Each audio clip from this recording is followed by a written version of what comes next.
Welcome to my YouTube channel. आज जो बच्चों मैं आपको क्वेश्चन करवाने जा रही हूँ बहुत इंटरेस्टिंग क्वेश्चन है। हाँ जी, पहले हम क्वेश्चन की स्टेटमेंट देखते हैं कि क्वेश्चन की स्टेटमेंट क्या है। बेटे देखो यहाँ पे क्या दिया हुआ है।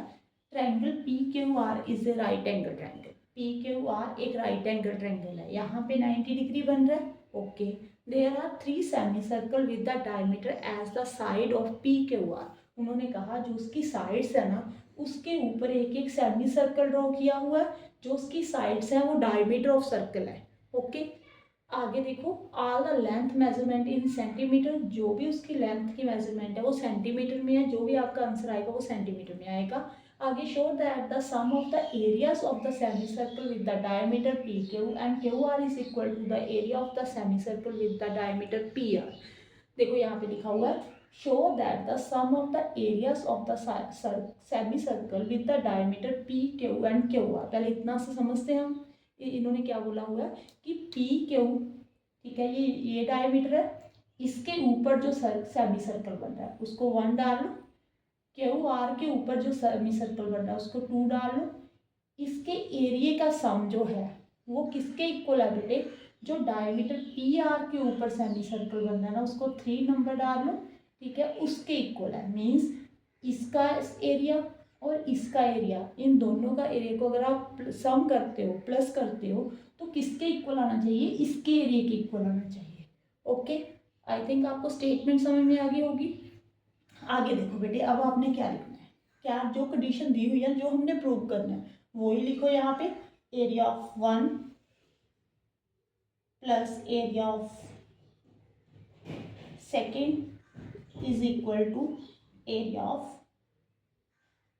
थर्ड।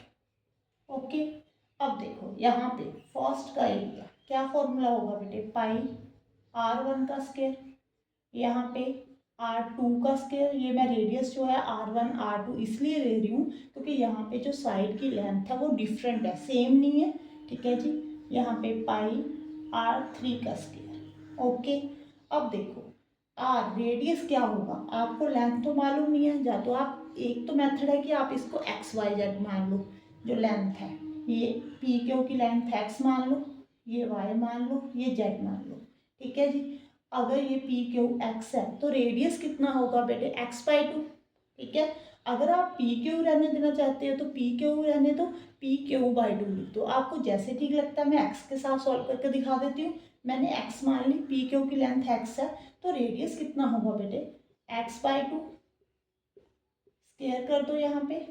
अब r2, इसका डायमीटर कितना है बेटे? y मैंने माना, तो रेडियस y/2 हो जाएगा। ओके, r3, ये लेंथ मैंने z मानी है। ठीक है जी, रेडियस z/2 हो जाएगा। ऐसा ही होता है ना। देखो बेटे, अगर ये सर्कल है, इसका डायमीटर 10 है, तो रेडियस कितना होता है? हाफ होता है। 10 का हाफ कितना हो गया? 5। अगर मैंने x मान लिया यहाँ पे तो रेडियस x/2 हो गया। अगर मैंने y मान लिया तो y/2 हो गया। अगर मैंने z मान लिया तो z/2 हो गया। ओके, अब आप इसका स्क्वायर कर दो। पाई x²/4 पाई y²/4। ओके, यहाँ पे z, पाई z²/4। ओके, अब पाई/4 जो है दोनों में कॉमन है, ये कॉमन निकाल लो। x² plus y²। ठीक है जी, अब यहाँ तक आ गया आपका। आपने इसको इसके इक्वल प्रूव करना है। ओके, देन ये आपकी एक ट्रायंगल है बेटे, राइट एंगल ट्रायंगल है पी क्यू आर। यहाँ पे हाइपोटेन्यूज पाइथागोरस थ्योरम लगा सकते हो आप। जो हाइपोटेन्यूज होता है वो 90 के बिल्कुल सामने होता है। पाइथागोरस थ्योरम के अकॉर्डिंग h² जो होता है b² प्लस p² के इक्वल होता है। ओके, देन h² यहाँ पे क्या है बेटे?